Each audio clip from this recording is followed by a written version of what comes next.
मुंबई शहर से दूर खंडाला जाने वाले हाईवे पर अचानक से एक एसयूवी कार गुजरती है। गाड़ी के अंदर विक्की और सनी शराब के नशे में झूम रहे थे। I can't stop, so baby pull me closer in the backseat of your Rover. भाई आज तो अपना फुल सीन है यार। तुझे पता है मेरे दोस्त अर्जुन ने अपने फार्म हाउस पर रेव पार्टी रखी है भाई। वहाँ उसकी कई फिरंगी दोस्त भी आएंगी। अबे सनी ऑलरेडी 2 बज गए यार, और जिस रफ्तार से तू गाड़ी चला रहा है ना, पैदल वाले भी हमसे पहले पहुंच जाएंगे।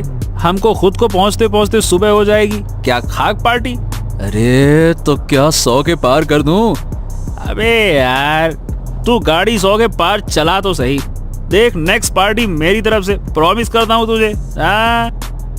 अच्छा ये बात है, तो अब देख मेरा कमाल। So baby pull me closer. Sunny ने एक्सेलरेटर दबाया और स्पीडोमीटर का कांटा कुछ ही सेकंड्स में 100 के पार चला गया। अब मजा आया ना? इस हफ्ते तो जैकपॉट लग गई। 2 ग्रैंड पार्टी। ना ना ना ना ना ना ना। सनी ने गाड़ी 100 के पार तो कर दी थी, लेकिन कहते हैं ना कि रफ्तार जब जरूरत से ज्यादा बढ़ जाती है तो जिंदगी उस पर अपने तरीके से ब्रेक लगा देती है। गाड़ी तेजी से भाग ही रही थी कि अचानक से किसी चीज के टकराने की आवाज आती है। ओए, ये क्या आवाज थी? अरे कुछ नहीं, कुत्ता था यार। तू चलता रहा, चला तेजी से भगा भगा। सनी की रफ्तार ने एक कुत्ते की जान ले ली। वो बेचारा वहीं सड़क पर मर गया। तभी उस मासूम कुत्ते की लाश के पास से ऊंची सैंडल में एक औरत गुजरती है।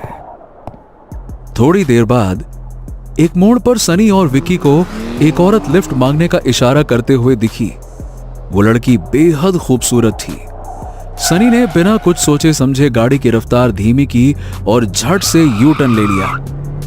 विक्की समझ गया कि सनी के मन में क्या चल रहा है। अबे तू कभी नहीं सुधरने वाला। मौका देखा नहीं की। अरे डो डो डो। सनी खिलखिला के हंस उठा और उसने गाड़ी उस औरत के सामने लाकर रोक दी। वेल, आपको कहीं जाना है क्या? वो औरत धीरे से मुस्कुरा देती है। जाना तो बहुत दूर है, तुम कहाँ तक साथ दोगे? विक्की ने गाड़ी का दरवाजा खोल दिया और वो औरत अंदर बैठ गई। सनी ने गाड़ी स्टार्ट कर दी। तो इस वक्त आप यहाँ पे अकेली? क्या बात है, सब ठीक तो है ना? वो औरत खामोशी से बैठी रही। सनी के सवाल के जवाब में उस औरत ने एक दूसरा सवाल कर डाला। तुम्हें क्या लगता है शराब पीकर इतनी तेज गाड़ी चलाना अच्छी बात है? सनी और विक्की एक दूसरे को देखते हैं और फिर जोर से हंस देते हैं।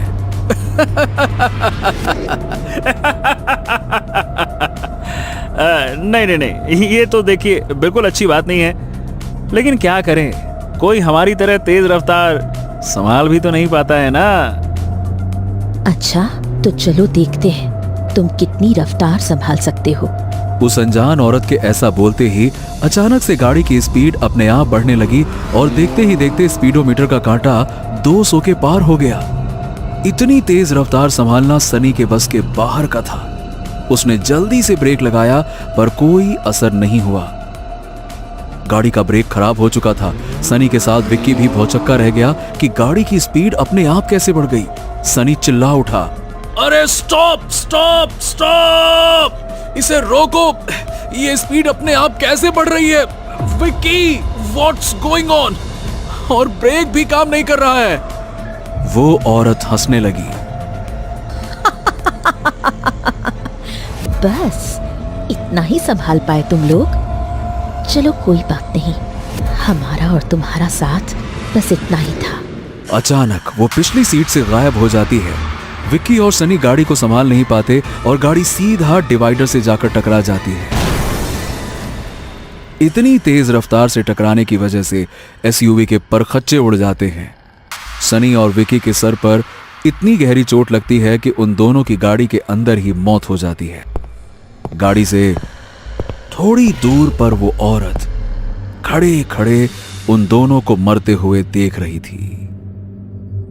तुम दोनों का मरना जरूरी था, वरना तुम जैसे लोगों की वजह से हाईवे पे जाने कितने निर्दोष इंसान और जानवरों की मौत हो जाती। तुम लोगों को सजा मिलेगी और मैं दूंगी तुम लोगों को सजा, सजाए मौत।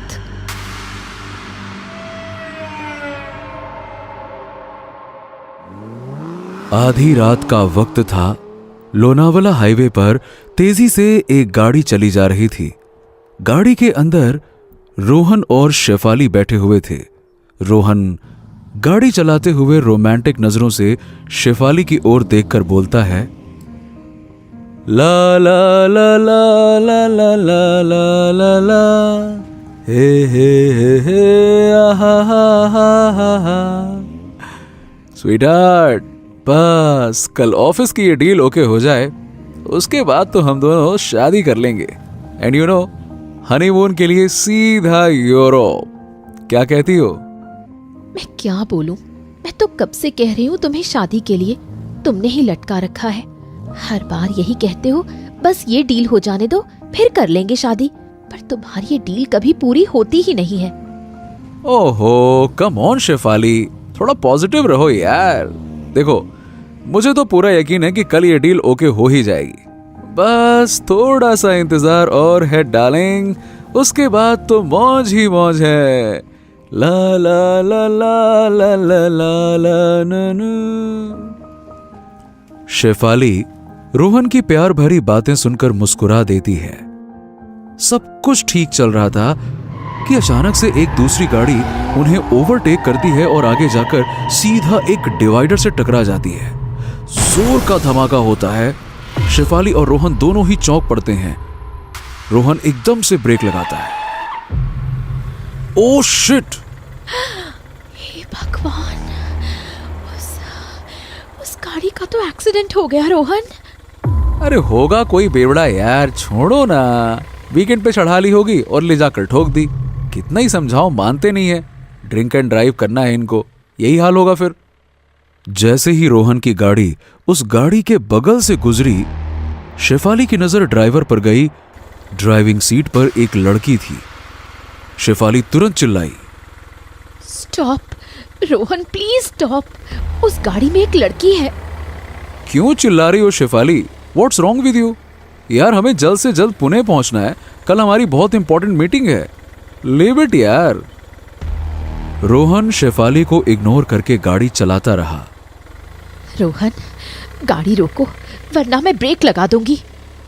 रोहन ने झुंझलाकर ब्रेक लगा दिया। ओके फाइन फाइन, ये लो। लेकिन याद रखना शेफाली, अगर पुलिस का कोई भी लफड़ा हुआ ना तो तुम्हें ही समझना पड़ेगा। मैं किसी लफड़े में नहीं पड़ने वाला। शेफाली भागते हुए उस लड़की के पास गई। Hello, hey, are you okay? गाड़ी के अंदर से कराहने की आवाज आई। उस लड़की के माथे से खून निकल रहा था। उसने शेफाली की ओर देखा और फिर बेहोश हो गई।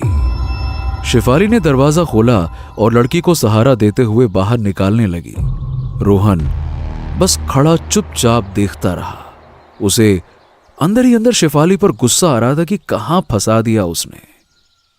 शेफाली ने उस लड़की को जैसे तैसे करके अपनी गाड़ी में बिठाया। जल्दी से गाड़ी स्टार्ट करो, इसे हॉस्पिटल पहुंचाना होगा। पूरे मूड का कचरा कर दिया इसने। सोचा था रात में ऐश करूंगा। इस हाईवे पर हमेशा कोई ना कोई लोचा ही होता है, आना ही नहीं चाहिए इधर से। हॉस्पिटल की कोई जरूरत नहीं, आई एम ओके। मेरा घर पास ही है, मुझे वहीं छोड़ दो। शेफाली को उस औरत की बात समझ नहीं आई, क्योंकि अभी अभी उसका जबरदस्त एक्सीडेंट हुआ था और वो बिल्कुल नॉर्मल लग रही थी, जैसे कुछ हुआ ही ना हो। हे, तुम्हारा एक्सीडेंट हुआ है, तुम्हें इलाज की जरूरत है, तुम्हारे सिर से खून। शेफाली की नजर उस औरत के माथे पर गई। उसके माथे पर खून का एक कतरा तक नहीं था। वो हैरान हो गई। वो औरत शेफाली की तरफ देखकर मुस्कुराई। कहा ना, मैं बिल्कुल ठीक हूँ। रोहन को भी अचरज हुआ, पर उसने उस औरत से जल्द पीछा छुड़ाने में ही अपनी भलाई समझी। रोहन ने स्टीयरिंग घुमाया और एक कच्चे रास्ते की ओर बढ़ने लगा। रास्ते पर बिल्कुल सन्नाटा था, आसपास कुछ भी नजर नहीं आ रहा था। पर अचानक से सामने उन्हें एक घर दिखा जो कि अंधेरे में डूबा हुआ था। मेरा घर आ गया। रोहन ने उस घर के ठीक सामने गाड़ी रोक दी। वो औरत गाड़ी से बाहर निकली और शेफाली से बोली, थैंक यू सो मच। वरना आजकल के जमाने में कौन किसकी मदद करता है, चाहे उसकी जान ही क्यों ना चली जाए। थैंक यू की कोई बात नहीं। वैसे मैं तो अब भी कहूंगी कि तुम हमारे साथ हॉस्पिटल चलो। मैं बिल्कुल ठीक हूं शेफाली, डोंट वरी। शेफाली चौंक गई। हे, तुम्हें मेरा नाम कैसे पता? वो रोहन ने तुम्हारा नाम लिया था ना? शेफाली और रोहन दोनों आश्चर्य में पड़ गए, क्योंकि दोनों ने ही एक दूसरे का नाम उस औरत के सामने लिया ही नहीं था। उधर रोहन को बार बार न जाने ऐसा क्यों लग रहा था कि वो उस औरत को जानता है। शेफाली रोहन की ओर देखकर मुस्कुराई। रोहन, यहां तक आ गए हो तो एक कप कॉफी पीकर चले जाना। कम से कम इतना तो कर सकती हूं। रोहन के मुंह से कोई जवाब नहीं निकला। वो अब भी उसी गहरी सोच में डूबा हुआ था कि ये है कौन। अरे नहीं, इसकी जरूरत नहीं है। एक्चुअली रोहन को पुणे जाने की बहुत जल्दी है, वो तो गाड़ी रोक ही नहीं। रोहन ने शेफाली की बात बीच में ही काट दी। इट्स ओके ना शेफाली, यार देर तो हो ही गई है, थोड़ा कॉफी पी के फ्रेश हो जाएंगे, फिर चलते हैं। शेफाली को समझ नहीं आया कि कुछ देर पहले जो रोहन गाड़ी को रोकने तक को तैयार नहीं था, वो अचानक से उस औरत के कहने पर कॉफी पीने को तैयार हो गया। बाय द वे, अंदर ही अंदर कहीं ना कहीं उसे थोड़ी जलन भी हो रही थी, पर उसने भी मुस्कुराते हुए उस औरत की बात मान ली। Okay, you are right. वैसे तुम्हारा नाम क्या है? उस औरत ने शेफाली को कोई जवाब नहीं दिया और सीधा अपने कमरे में घुस गई। शेफाली और रोहन ने एक दूसरे की तरफ देखा, फिर वो भी उस औरत के पीछे पीछे उसके घर में घुस गए।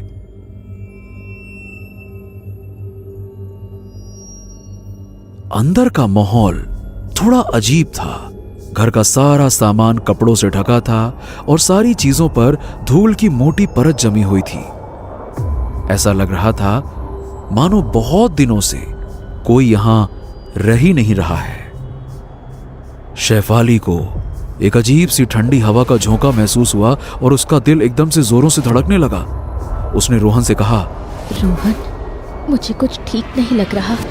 इतना जबरदस्त एक्सीडेंट होने के बाद भी वो बिल्कुल नॉर्मल है, और उसे हम दोनों का नाम कैसे पता? कुछ तो गड़बड़ है रोहन, प्लीज निकलते हैं यहाँ से। ओफो, कम ऑन स्वीटहार्ट, एक कप कॉफी की ही तो बात है, फिर हम निकल लेंगे ना। कौन सा यहाँ हम रुकने के लिए आए हैं? तुम भी ना बच्चों की तरह डरती हो। कोई भूत वूत थोड़े ना है यहाँ पे। एक नंबर की ड्रामा क्वीन हो। नहीं तो पहले खुद ही बोलती हो रुको रुको रुको रुको, अब बोलती हो चलो चलो चलो चलो। नौटंकी नहीं तो। पर सच तो ये था कि रोहन को भी अंदर ही अंदर ये सब कुछ अजीब लग रहा था। उस औरत का एक्सीडेंट, उसके माथे से खून का गायब हो जाना, दोनों का नाम उसे पहले से ही मालूम होना और बार बार ऐसा लगना कि वो उस औरत को जानता है। ये सारी बातें रोहन को उस औरत की तरफ खींचती चली जा रही थीं। अचानक से पीछे से उस औरत की आवाज आई, निधि, निधि नाम है मेरा। शेफाली अचानक से हड़बड़ा गई। उसने देखा कि उसके हाथ में कॉफी के 2 प्याले हैं। कॉफी? शेफाली चौंक गई कि इतनी जल्दी उसने कॉफी कैसे बना दी। हालांकि पहली चुस्की लेते ही उन दोनों का मन थोड़ा शांत हुआ। कॉफी वाकई अच्छी थी। ये घर मेरा ही है, पर 5 साल से मैं यहां रह नहीं रही। उस औरत ने एक सोफे के ऊपर पड़े चादर को खींचा। तुम दोनों बैठो, मैं 2 मिनट में आती हूं। निधि वहां से चली गई। शेफाली और रोहन सोफे पर बैठकर कॉफी पीने लगे। अचानक से शेफाली ने नोटिस किया कि रोहन के होठों पर खून लगा हुआ है। हे, तुम्हारे होंठ से खून कैसे निकल रहा है Rohan? Are you okay? Rohan हड़बड़ा गया और वो तेजी से सामने की दीवार पर लगे आईने के पास गया। उसने आईने में देखा कि वाकई में उसके होंठ खून से लाल हो चुके थे। एकदम से उसकी नजर कप की ओर गई और उसने देखा कि कप में कॉफी की जगह तो खून भरा हुआ था। रोहन के हाथों से कप छूटकर फर्श पे गिर गया और पूरी जमीन खून से लाल हो गई। वॉट? खून? ये खून कहां से आया कॉफी में? ओ माय गॉड, शेफाली, ये कैसे हो सकता है? मैंने कहा था ना, कुछ ठीक नहीं लग रहा यहाँ। चलो निकलो यहाँ से जल्दी।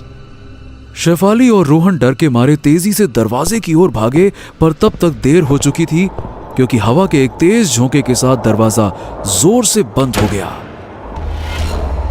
शेफाली और रोहन दोनों दरवाजा खोलने की जी तोड़ कोशिश कर रहे थे, पर कोई फायदा नहीं। तभी पीछे से निधि की आवाज गूंजी। क्या हुआ रोहन? कॉफी अच्छी नहीं लगी? रोहन डर के मारे थर-थर कांप रहा था। निधि अचानक से ठीक उसके सामने आकर खड़ी हो गई। निधि के पीछे एक बड़ा सा आईना था। उस आईने को देखकर रोहन की आंखें फटी की फटी रह गईं। उस आईने में निधि का कोई प्रतिबिंब नहीं दिख रहा था।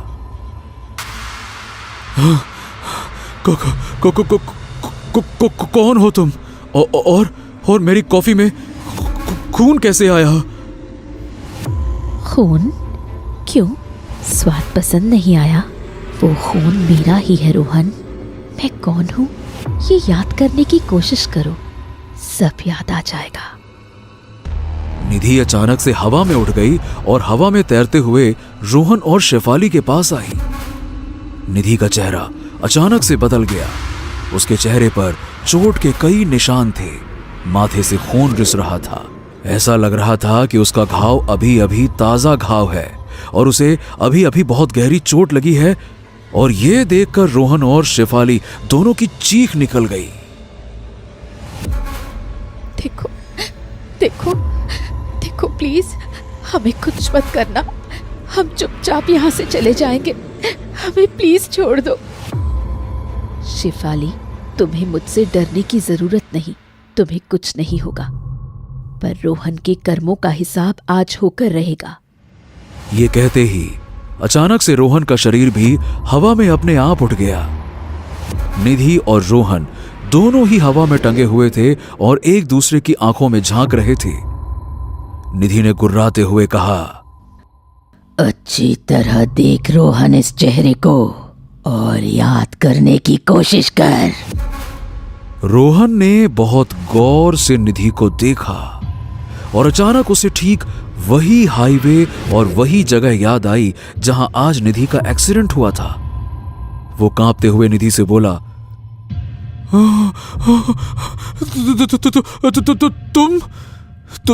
तुम तो वही लड़की हो जिसकी कार उस रात मेरी गाड़ी से टकराई थी। इसका मतलब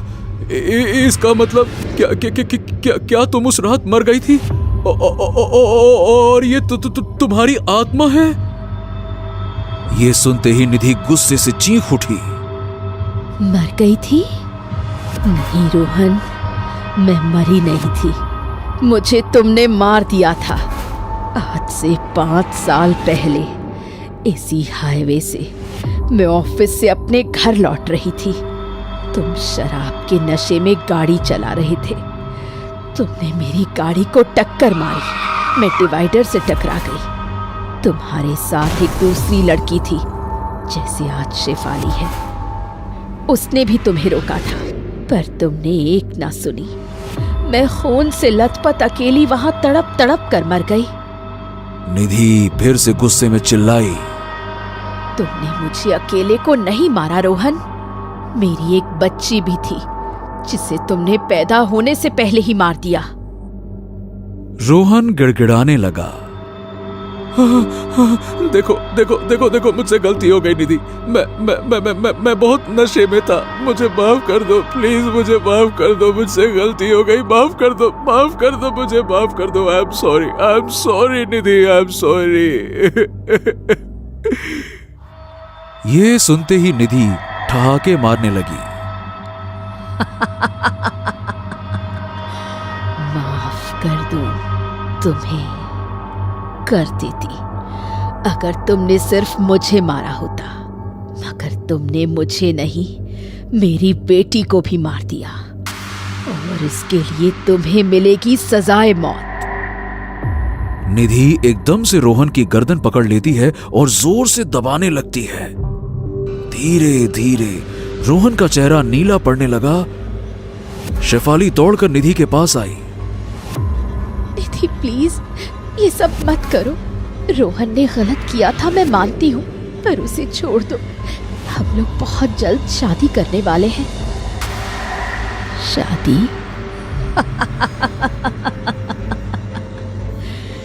तुम बिल्कुल नादान हो शेफाली।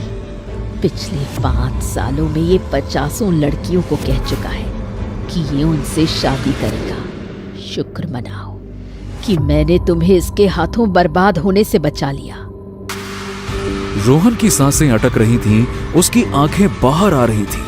वो बहुत कोशिश कर रहा था, लेकिन अचानक से निधि ने रोहन की गर्दन को एक झटके में उसके धड़ से अलग कर दिया। रोहन का शरीर तड़पते हुए जमीन पर हमेशा हमेशा के लिए खामोश हो गया। शेफाली की आंखों से आंसू बह रहे थे। शेफाली, अपने घर लौट जाओ और नई जिंदगी शुरू करो। मेरी आत्मा पिछले 5 सालों से उसी हाईवे पर इसका इंतजार कर रही थी। आज मेरा बदला पूरा हो गया, अब मेरी आत्मा मुक्त हो जाएगी। अगले ही पल निधि की आत्मा अदृश्य हो गई। शेफाली चुपचाप सर झुकाए वहां से निकल गई। रोहन की लाश वहीं पड़ी थी और उसे अपने कर्मों की सजा मिल चुकी थी, सजाए मौत। दोस्तों, कैसी लगी आपको ये खौफनाक और रोमांचक कहानी? नीचे कमेंट करके जरूर बताइए। और अगर आपको ये कहानी पसंद आई तो लाइक, शेयर और भूतनाशक पार्टी को सब्सक्राइब करना ना भूलें। हर शुक्रवार हम लाएंगे एक नई हॉरर स्टोरी, तो तुरंत बेल आइकन को दबा दें ताकि ऐसी ही हैरत अंगेज कहानी आपसे कभी छूट ना जाए, क्योंकि डरोगे तभी तो आगे बढ़ोगे।